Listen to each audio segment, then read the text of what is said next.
Hallelujah. प्रभूची स्तुती हो. धन्यवाद. आजचा सुंदर दिवसाबद्दल परमेश्वराची आपण स्तुती करूया.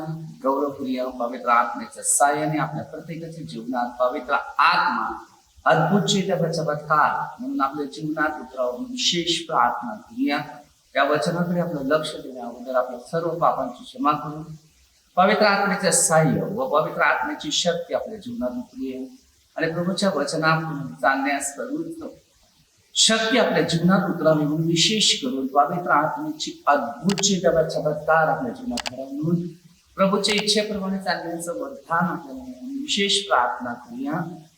आपण आजचं वचन घेऊया. स्तोत्र संहिता अध्याय 107 वचन 41 आणि 42.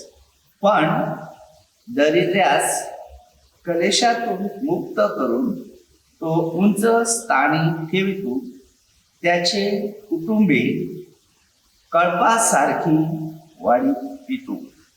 गरीब जे लोक आहेत त्याला त्याच्या तुम्ही बाहेर काढतो आणि त्याच्यासाठी काही चांगलं करतो. तो स्वतःच्या कुटुंबाला तो कळपासारखा वाढवितो.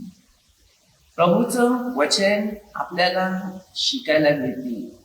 जर तुम्ही मध्ये 25 अध्याय 32 पासूनचं जे वचन घेतलं त्या वचनामध्ये येशू ख्रिस्त आपल्या भुकेल्या प्यासा लंगडे डोले पाणी अशांना आमंत्रण करतो. 14 अध्याय मध्ये आपण बघतो मेजवानीसाठी येशू ख्रिस्ताने कोणत्या लोकांना आमंत्रण करण्यास बोलवलेलं आहे. आता आमंत्रित कोणते लायकीचे किंवा कोणते नाही हे आपण स्वतःहून बघायचंय. खरी गरज कोणाला आहे? जे डेली खातात पितात तृप्त होतात त्यांच्यासाठी का ज्यांना खायला नाही मिळेल? तो सन्मानचा दिवस आपल्या घरात उत्साहाचा दिवस जो असतो तो त्या गरीब आणि गरजवंत लोकांसाठी असतो. तर आपल्याला परमेश्वरचा आशीर्वाद कसा या 41 वचनामध्ये काय सांगितले बघा. पण दरिद्र्यास क्लेशातून मुक्त करून तो उंच स्थळी ठेवतो, त्याचे कुटुंबे कळपासारखी वाढवितो. परमेश्वरचं वचन आपल्याला सांगते.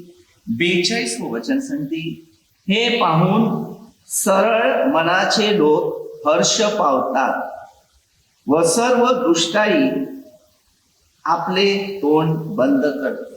सरळ माणसा जे मनाचे आहेत ते हर्ष पावते आणि जे दुष्टाई लोक आहेत ते सर्व दुष्टाई आपले तोंड बंद करते. आज आपल्या जीवनामध्ये दुष्टाई किती लोकांचे तोंड बंद असतात. जो कोणी बुद्धिमान असेल त्यांनी ह्या गोष्टीकडे लक्ष पुरवावे. जर तुम्ही खरोखर बुद्धिमान आहे तर हे गोष्टीकडे आपल्याला लक्ष द्यायचं. तेच ते 9:22 मध्ये गोर गरीब या लोकांसाठी दान धर्म करण्याची वेळ आलेली आहे. आता आपल्याला शिकताना प्रत्येक गोष्टी शिकून घ्यायचा आहे आणि त्याच्यातून देवाच्या वचनाकडे लक्ष पुरवायचं आहे. त्यांनी परमेश्वराची दया ओळखावी. आता परमेश्वराने आपल्यावर दया केली तर आपण दुसऱ्यावर पण दया केली पाहिजे. तर परमेश्वराचं जे वचन आहे हे वचन आपल्या प्रत्येकाला शिकलं गरजेचं आहे. म्हणून हे वचनाकडे जर आपण लक्ष दिलं तर आपल्याला स्वतःला कळून येते की गरिबांसाठी कोणत्या गोष्टी महत्व आहे आणि कोणत्या गोष्टी महत्वाच्या आहेत. हे वचन आता आपण घेतलेलं आहे आणि या वचनामध्ये आपण देवाबरोबर एक नातं जोडण्यासारखं आपलं जीवन तयार करतो. परमेश्वराने गरिबांसाठी आपल्याला काय काय देऊन ठेवलेलं आहे त्याचा अनुभव आपण स्वतःने घ्यायचा आहे. आणि कोणताही मनुष्य जेव्हा देवाच्या शिक्षणानुसार चालतो त्याला देवाचा आशीर्वाद आपल्याला मिळत असतो.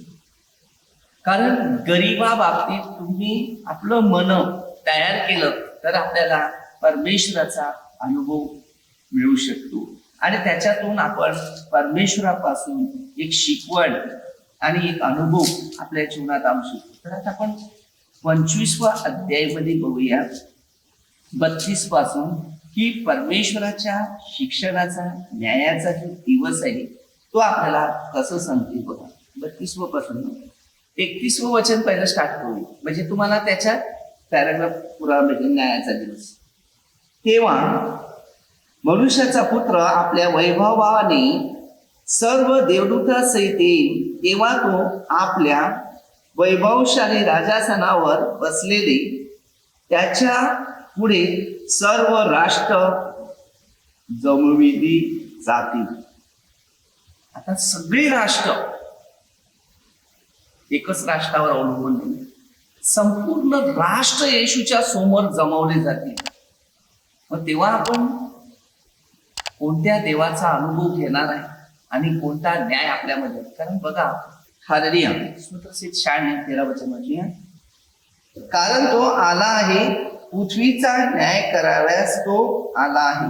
तो न्यायाने पणाने जगाचा व सत्याने लोकांचा न्याय करेल. 98:9 मध्ये सांगितलं, कारण तो पृथ्वीचा न्याय कराव्यास आला आहे, तो जगाचा न्याय अर्थात तेने करेल, तो लोकांचा न्याय सरळपणे करेल. तर न्यायाचा दिवस म्हणजे 25-31 वचन. तेव्हा मनुष्याचा पुत्र आपल्या वैभवाने सर्व देवदूता सहित येईल, तेव्हा तो आपल्या वैभवशाली राजासनावर बसेल. 32 वचन. त्याच्या पुढे सर्व राष्ट्रे जमवली जातील आणि जसे मेंढपाळ शेंड्रापासून मेंढरे वेगळे करतो तसे तो त्या एकमेकापासून वेगळे करेल. विचार करा, ज्याने चांगलं केले त्याला स्वर्ग राज्यामध्ये मिळेल, ज्याने वाईट केले त्याला अधोलोकात. 2 प्रकार मनुष्य दान धर्म करतो. पहिलं प्रथम जगात जास्त दान धर्म जे आहे ते सैतानाचं. दारू पाजवणं, पार्ट्या करणं, प्रोग्राम करणं, लग्न मोज मजा करणं. लुकमी 14 अध्यायामध्ये तुम्हाला सांगितलेलं आहे की कोणाला आमंत्रण करायचं ते सांगितलं. पण आता तुम्ही विचार करा, ह्याचा दानधर्म चांगल्या लोकांसाठी जातो, तो दानधर्म नाही आणि तुमची सेवा नाही, ही तुम्ही स्वतः त्यांना पापात पाडतो. मार्क 9:42, त्यांना पाजवणं, वाईट कर्म करणं नाही का, हे तुम्ही स्वतः त्याच्यावर विचार करा.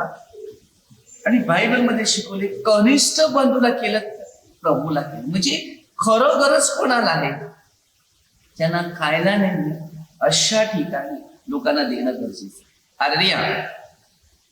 एक मनुष्य असं करून का त्या दिवशी मला फोन केला, माझ्या घरात काही खायला नाही, एक अपंग मनुष्य. शेवटी त्यांना मी प्रभूच्या राज्यामध्ये त्यांना सांगितलं, तू इकडे ये, मला यायला वेळ नाही, मी बोईसरला. शेवटी फोन करून त्यांना सांगितलं, तुम्ही या रिक्षाचं भाडं पण आम्ही देतो, तुम्ही भुकेसाठी भरू नका. कारण त्या लोकांना त्या टायमामध्ये जे भुकेले होते त्यासाठी भुकेल्यामध्ये त्यांना परमेश्वराचा जो मार्ग जो होता तो त्याला येशूने कोणीतरी सांगितला की इकडे जा, तुम्हाला पाणी नाही. आणि त्यांनी सांगितलं माझ्याकडे नाही. एक वेळा मी तर स्वतः तिकडे जाऊन त्यांना दिलेलं, दुसऱ्या टायमाला मला वेळ नाही. आज माझ्या घरी खायला काही नाही, तर मी स्वतः निर्णय घेतला की तू रिक्षा घेऊन ये आणि इकडे मी तुला देतो. तेव्हा त्यांनी सांगितलं इकडे की माझ्याकडे फक्त खायला सुद्धाच काय माझ्याकडे. आज आम्ही सगळे एवढे कुटुंब असंच आहे, कुठून पैसे नाही काय नाही, तो अपंग आहे. देवाला धन्यवाद द्यायचं की देवानी ह्या कामासाठी आपल्याला निवडले. आपलं प्रत्येकाचं काम आहे यामध्ये थोडं कार्य करणं गरजेचं आहे. आपण देवासाठी जीवन जगलं पाहिजे आणि देव आपल्यासाठी जीवन कसं जगतो आणि देवाचं वचन आपल्यासाठी कसं शिकवते हे शिकवतो. असं पार्टीला, प्रोग्रामला, लग्नाला जो तुम्ही एवढा खर्च करतात ना, तोच फक्त आपल्या आजूबाजूला एरियामध्ये भारत माझा देश, सारे भारतीय माझे बांधव. मग आज भाव झालाय सरकारनं, माझी झालाय पक्का कशाचा. येशूने काय सांगितलं, आपल्या शेजाऱ्यावर प्रीती करा. शेजारी हर एक व्यक्ती जरी असला त्याच्यासाठी प्रार्थना करणं गरजेचं आहे, त्याच्या गरजा पुरवणं गरजेचं आहे. उत्पत्ती 1:27 प्रत्येक मनुष्य देवाचं प्रतिरूप. सैतानाने आपल्यामध्ये भिंत केली आणि जातीवादाचा परिणाम माणसामध्ये. त्या मूर्तीमुळे माणसामध्ये द्वेष भावना करू नका. मूर्तीमुळे जीवनामध्ये जर देशभावना करत असेल तर कृती देवाच्या दृष्टीने मध्ये 15-12 यशूने जसं प्रीती केली तशी तुम्ही एकमेकावर प्रीती करा. कोणताही मनुष्य जर चांगलं काम करतो त्याचा द्वेष करू नका, तर त्याच्या पाठीमागे प्रार्थना करण्याचं काम करा की तो पूर्ण कार्य पुढे नेऊ शकतो. आपल्या प्रत्येक भारत देशात किंवा या जगाचे राजे लोक आहेत, ते वरिष्ठ लोक आहेत, त्यांच्यासाठी आपल्याला प्रार्थना करता आली पाहिजे की पूर्ण जनताला त्यांनी सांभाळलं पाहिजे. की परमेश्वराने कोणत्याही मंत्र्याच्या जीवनामध्ये जेव्हा तयारी करावी लागते तो पहिला परमेश्वराला त्या माणसाची पहिली तयारी करता येते, तेव्हा तोच परमेश्वर त्याला त्याची तयारी करून त्याला त्याचा अधिकार देतो. जा आता तुझं मन चांगलं. परमेश्वर मनाने ओळखतो, शरीराने ओळखतो. पण सैतान जो आहे तो प्रत्येकाच्या मागे तुम्ही मी चांगलं करायला लागलं तर आपल्या पुढे अडथळे आणणारच. तर जास्त करून हे देश सांभाळण्यासाठी देशासाठी आपल्याला जास्त प्रार्थना करावी. देशामध्ये हर एक व्यक्ती एक दुसऱ्यासाठी जेव्हा तो काहीतरी अधिकार गाजवतो, पोलीस असो, मिलिटरी असो, मंत्री लोक असो, आमदार असो, सरपंच असो, पोलीस असो, कोणता असो, देवाचा सेवक असो, कोणताही चांगला काम करणार आहे त्याच्यासाठी पहिली प्रार्थना करा. आपण त्याच्यासाठी काय करू शकत नाही पैशाने वस्तूने तरी, पण त्याच्यासाठी जर प्रार्थना केली तर संपूर्ण देश आपल्या शांतीच्या वातावरणामध्ये राहील. कारण परमेश्वराने हा देश आपल्याला सुंदर दिलेला आहे. प्रत्येक बायबलचे नियम जर वाचलं तर बरेचसे लोक जुना करार पाहतात, ते कोणते तरी लोक नवा करार पण पाहतात, पण आत्मसात करणारे कमी. याच्यावर जर स्टडी केली तर तुम्हाला बरेच लोकांचा अनुभव घेतला जाईल, पण मनुष्य जास्त जीवनात जगतो तो म्हणजे मूर्ती पूजाची. कारण मूर्ती कोणाला शिकवत नाही. मूर्ती मधून आपल्याला दुष्टाही आत्मे कार्य करतात आणि आपल्यामध्ये द्वेष भावना किंवा हे भूताच्या आत्मे, लढाईचे युद्धाच्या आत्मे असतात. आणि ह्यामुळे आपल्याला तो परमेश्वराच्या दृष्टीने आपल्याला प्रॉब्लेम करतो. कारण ती भूत तयार होतात आणि सैतान त्याच्यातून आपल्याशी वाईट कर्म करण्यास शिकतो. त्यानंतर पहिल्या 10-20 मध्ये दिलेले. आणि ज्या वेळेला तुम्ही दुसरं जर बघितलं की प्रकटीकरणामध्ये 9:20-21 वचनामध्ये हेच आहे, तर आपल्याला जास्त शिक्षण घ्यायचं आहे. जो मूर्तीच्या मागे मूर्ती नारळ काय तुम्ही त्याला वापर करता, तेच पैसे घेऊन तुम्ही त्या गरीबाला, कारण त्या पैशाने दुसरे लोक खातात. आणि जे गरीब खरोखर आता मंदिराच्या समोर जर बघितलं तर कितीतरी अशी भिकारी लोक असतात, त्यांना आपण काय देणार, त्याला हाकलतात. आणि मात्र ज्याला हाकलायचं त्याला त्या मूर्तीची केवढी आराधना आणि केवढी त्याची स्तुती करतात. स्वतःचे 115 अध्याय जर वाचलं, त्यांना डोळे आहेत तरी दिसत नाही, कान आहेत तरी ऐकत नाही, तोंड आहे तरी बोलता येत नाही. मग अशा मागे आपण जीवन जगतो. तर पहिलं आपल्याला बघायचं आहे की खरा गरजवंत कोण आहे. तुम्ही याला एवढा खर्च करतो, तोच खर्च मी गरीबाला केला तर माझा रोजचा दशांश अर्थ आहे मी गरीबासाठी कुठेतरी उपयोगी करू शकतो. हालेलुया. तर बघा परमेश्वराने जेव्हा न्यायाच्या दिवशी आपल्याला काय सांगितलेलं आहे ते बघा. 32 वचन सांगितले, त्याच्या पुढे सर्व राष्ट्र जमवले जातील आणि जसे मेंढपाळ शेंडरापासून मेंढरे वेगळे करतो तसे तू त्यास एकमेकास वेगळे करील. आणि मेंढरास तो आपल्या उजवीकडे, शेंडरास तो डावीकडे टाकी. नरकात त्याला जे चांगलं केले ते येशूजवळ स्वर्ग राज्यामध्ये. 34 वचन सांगते, तेव्हा राजा आपल्या उजवीकडच्यास म्हणेल, अहो माझ्या पित्याचे आशीर्वादी तो या, हे राज्य जगाच्या स्थापने पासून तुम्हाकरिता सिद्ध केलेले आहे, हे वतन घ्या. एका चांगल्या गोष्टीने आपल्याला स्वर्गात जागा मिळते. विचार करा, म्हणजे देवाने आपल्याला आशीर्वाद केलेला आहे. गरीब गरजवंत कोणताही व्यक्ती, आपण श्रीमंत आहे तर आपल्यापेक्षा खाली कोण आहे, त्यांना जी गरज आहे देऊन काही कमी नाही होत. तुम्ही एकदा देण्याचं काम करा, सच्चाई, कारण ते तिथून आशीर्वाद. मूर्तीला तुम्ही किती खर्च करा, आशीर्वाद नाही, शाप. ते सैतानी धन असते, तुमच्या हातात टिकणारच नाही. ते डॉक्टरकडे इकडे तिकडे याला त्याला पैसा पाळत्या, फंक्शन प्रोग्राम, तो पैसा कुठे ना कुठे. पण हा पैसा तुमचा वाढेल पण कमी होणार नाही. आज मी सत्य साक्ष तुम्हाला सांगतो, मी या मंदिरामध्ये आजपर्यंत कोणाकडे अपेक्षा केली नाही की मला पैशाची गरज आहे, मला दान धर्म करतो, मी सेवा करतो, ते करतो. आजपर्यंत कोणाकडे जर मागितलं असेल तर कोणीतरी मला पुरावे द्या, माझ्याकडे पैसे मागायला नाही. माझा स्वर्गीय पिता मला देतो. मग ते 60 मागण्या अगोदर मी काय करतो ते देवाला दिसलं पाहिजे. लोकांना दिसून काही मला फायदा नाही. मी लोकांना दाखवण्यासाठी फोटो काढत नाही किंवा हे दानधर्म करत नाही. मला माहितीये की आजूबाजूला तुमच्या कोण गरीबाने गरजवंत आहेत त्यांना कळावं म्हणून मी हे सांगतो. कारण आपल्याकडे आहे ते द्यायला काही वाढणार नाही. जेवढं होईल तेवढं देतो आणि देव देतो, काही कमी नाही ठेवलं इकडे. कारण मी अनेक लोकांना हे शिकवण देतो, दुसरं कोणत्या शिक्षणाकडे पाठवत नाही. कारण त्यांना सच्चाईचं शिकवण आहे, हे आपल्याला जर देता आलं तर त्या सच्चाईच्या शिक्षणाने परमेश्वर आपल्याला पण काहीतरी देईल. आपण हे शिकायचं आहे की मला पैसा मिळेल, मला वस्तू. अरे देवाने पण तुम्हाला सगळं त्याचं रूप दिलेलं आहे. आपण पैसा म्हणजे शैतान आहे. मग ते 6 ते 19 20 वचन 21 पर्यंत दिलेले आहे. पृथ्वीवर आपल्यासाठी संपत्ती साठवू नका. ही संपत्ती काय? गरिबांसाठी संपत्ती आहे आणि ती संपत्ती परतफेड नाही होय, त्यामुळे आपल्याला स्वर्गात जात नाही.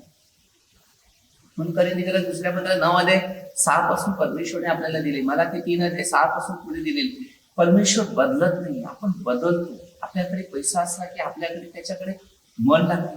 पैसा आपल्याला खरेदी करू शकते. मग आपलं कॅरेक्टर काय? पैशाने आपल्याला नाही खरेदी केलं, आपण पैशाला खरेदी करतो. आपल्याला प्रभूने बनवलेलं आहे, मग प्रभूच्या नावाने सर्व निर्माण झाले. पहिलं प्रथम शिक्षण घ्या. आपण कोणाकडे गेलो, पाणी चहा नाश्ता जेवण नाही. काही लोक सांगतात दुसरे ब्रदर येऊन खातात पितात, तुम्ही काय? आज तुझ्या घरी आहे मी खातो, उद्या मी आला तुझ्या घरी नसेल तर तुम्हाला आणून कुठून देणार? मी तुला सांगेल मला आज भूक लागले, काहीतरी खायला पाहिजे, तू कुठून आणणार?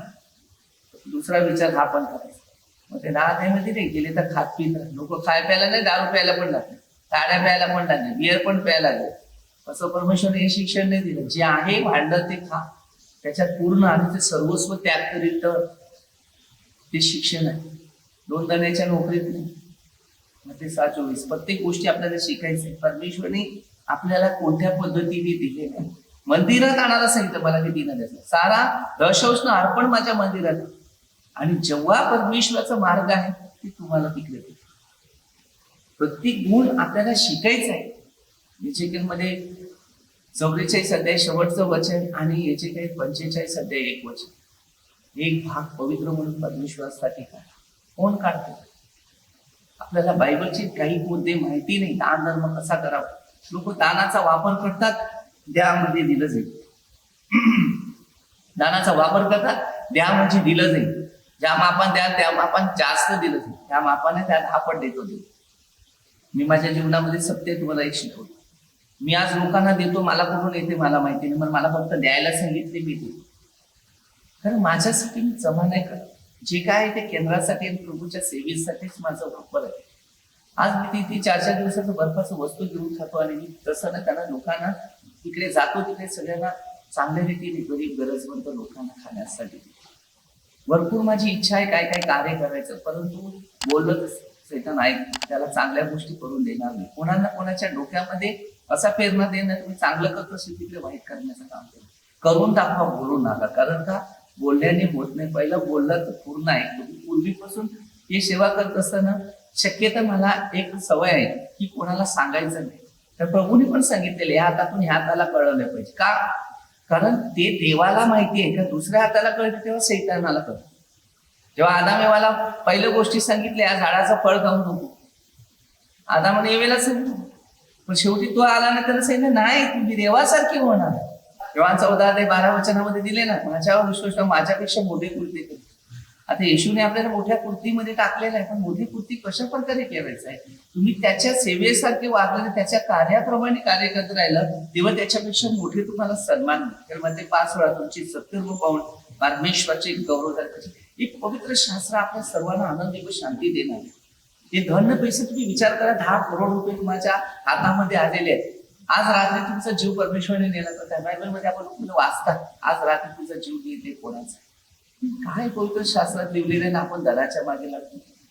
धन आपल्याला सपोर्ट करत नाही.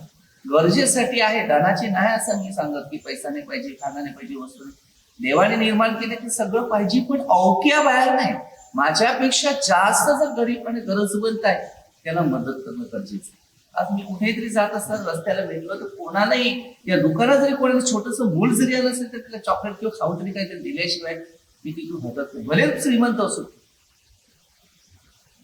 कारण मी त्याला देतो कशासाठी की त्या मुलाची अपेक्षा असते, कारण मम्मी डॅडी त्याला नाही देऊ शकत खाऊ. पण एक मित्र आला, ते बिअरची बाटली दारूची बाटली ताबडतोब दे, पण कोणाला 10 रुपये दिले त्याने 2 पटके देते. आज समाजात काय किती लोकांचे मी अनुभव घेतो आणि मी चांगल्या दृष्टीनेच लोकांना सांगतो की बघा, कुणाचं मन तोडून, मन ही परमेश्वराने जोडलेलं आहे आणि मन म्हणजे परमेश्वर व आत्मा आहे.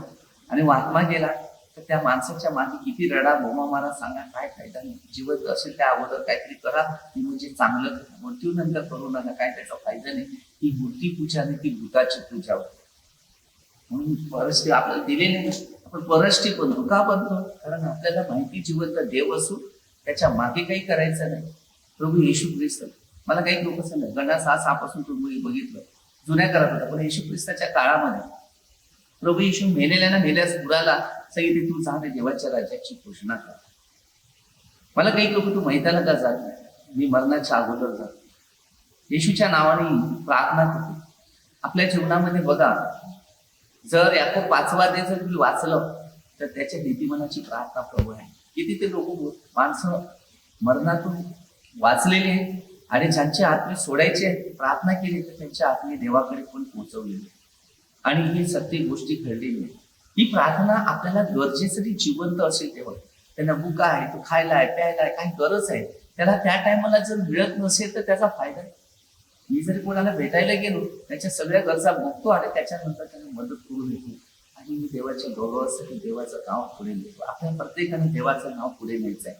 आपण देवाच्या राज्यात राहायचं आहे, देवाच्या मार्गात राहायचं. आपण सर्व देवाची मुलं आहेत. आणि 12 जितके विश्वासी आहेत तितके देवाची मुलं. आपल्याला शिकायचं आहे गरीब आणि गरजवंत.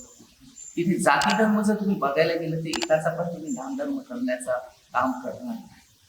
आज मी कितीतरी गरीब लोक आहेत आणि इतर म्हणजे कितीतरी असे परस्ते की ते येशूचा स्वीकार करणारे नाही. मग काय ते येशूचे वैरे होता?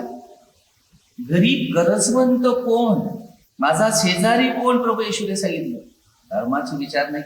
बायबलमध्ये प्रभू येशूने स्पष्ट दिलेले धर्म परिवर्तन होत नाही आणि कधी धर्म परिवर्तन करायचा विचार पण करू नका. तुमच्या कर्माचा विचार करा. मी ते धर्म परिवर्तन करतो आणि तिथे दारू पितो, तो धर्म नाही, ते कर्म तुमचे चुकीचे. धर्म परिवर्तन होत नाही, कर्म परिवर्तन होतं. हर एक व्यक्ती चांगला सेवा करतो. आज माझ्याकडे भारतीय सर्व माणसं हर एक वेगवेगळ्या पंथातले आहेत. मग मी त्यांना काय सांगतो, तुझा धर्म बदल, ते कर्म बदलून काय कर्म काय चांगलं आहे काय वाईट आहे त्या सेवेमध्ये तत्पुरत मजबूत आहे.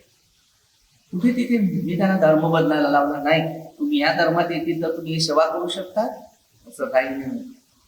हे सगळी तुमची चुकीच्या कल्पना आहे आणि ते करतात ते कधी त्याचा देवाची सेवा करू शकत नाही, की त्या माणसाची सेवा करतात. त्या माणसाला काय लागेल ते देणं, पण देवाला नाही. देवाच्या इच्छेनुसार पूर्ण करणारे लोक नसतात. जीवनात शिका, चांगलं आहे ते वचनाने आपल्याला मिळते. तुम्ही दुनिया वाचू शकता, ते कोण हे पण वाचून बघा. पवित्र शास्त्र कोणा जाती धर्मावर अवलंबून केलेलं नाही आणि कोणाचा भेदभाव किंवा कोणाचा द्वेष केला नाही. सैतानाचा द्वेष केलेला आहे, त्याच्यात स्पष्ट दिलेला आहे. माणसाचा द्वेषभावना नाही, माणसाचं मन दुखवायचं नाही, माणसाच्या विरुद्ध जायचं नाही, माणसाची निंदा करायची नाही.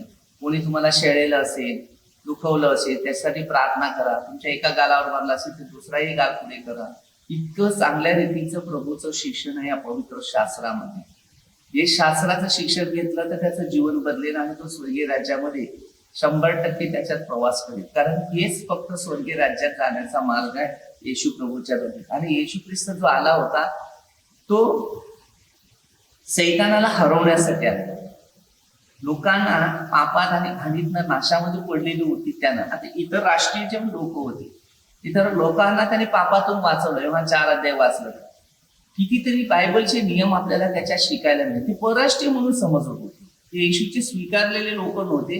मग त्यांना काय झालं, कोणाला येशूचा ऐकायचं. आता एका घरामध्ये प्रोटेस्टंट कॅथलिक असे विचार करतात, म्हणजे परराष्ट्रीय बनते, ख्रिस्ताची विभाग होत नाही. तर आता तुम्ही विचार करा, आम्ही एकाच लेकर आहेत या भारत देशात, या जगामध्ये. पहिलं पुरुष झाला, त्याच्यानंतर पाचवी काढली, ती पहिल्या अध्यायापासून 27 पासूनची सुरुवात केली, आदाठवाची कशी सुरुवात केली, आणि त्याच्यानंतर त्याला 4 अध्यायापर्यंत कसं. आता 5व्या अध्याय माणसामध्ये पाप इतकी घाणेरडी सुरू झाली की त्यानंतर 6 अध्यायामध्ये, आणि तो माणसामध्ये एवढं तयार केलं की 6व्या अध्यायामध्ये नोहाला सांगत ताल एक 7वी कुटुंब पकडलं नव्हतं, फक्त नोहा. आज जर तुम्ही प्रेषित 16 ऐकतील, जर तुम्ही आज तुमच्या घरातला एक जरी मनुष्य येशूचा स्वीकार करत असेल, तो स्वर्गात जाईल. आज लोक काय प्रार्थनेला नाही जमणार, स्वर्गात जायचंच नाही. लॉकडाऊन मध्ये लॉकडाऊन झाले. आज तुम्ही स्वतः विचार करा लोकांची परिस्थिती काय. तुम्ही जाणार कुठे? सगळं धन पैसा संपत्ती जमा करणार, आणि 4 रात्री तुमचं सर्व आत्मा काढून घेऊन जाणार आहे, तेव्हा हे धन पैसा तुमच्या जोडीला कुठे. म्हणून त्यांनी सांगितले मध्ये 6:19 पृथ्वीवर आपल्यासाठी संपत्ती साठवू नका.